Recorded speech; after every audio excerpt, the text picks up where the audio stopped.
We're back here again at Scoot Monkey. So sinama ko isang tropa natin dito kasi may bibiling kaming pyesa. So budol time! Sama ko si Buboy. Dito kami sa Scoot Monkey ngayon. Nabudol ko si Buboy. Bibili siyang mugs. Ito yung motor niya. Ito yung akin. So pasok tayo sa loob.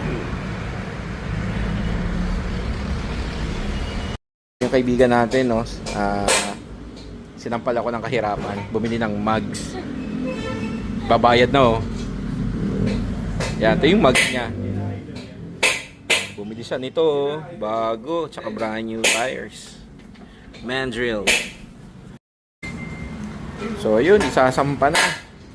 Kakabit na yung mugs. Bagong mugs, bagong shoes. Bagong mugs, bagong shoes. Going up. Ayan, kakabit na.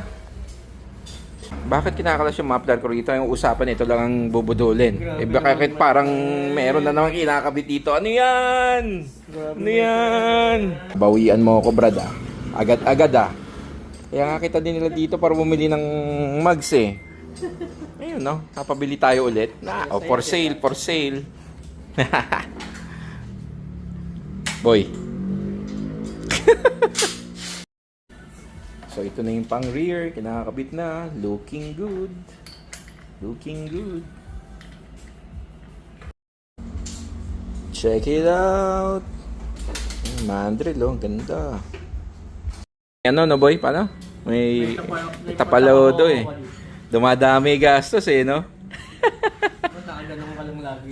Ayan, tuloy, ayan, oh, ayan. Ayan. Hala ka. Thank you sa pa-Christmas Scoot Monkey. Thank you, Ma'am Macy. Thank you, Sir Jasper. Yan o, may pa-Christmas pa kami. Mangiinggit kami. Iyayabang namin. Yan, nakabita din yung likod. Check it out.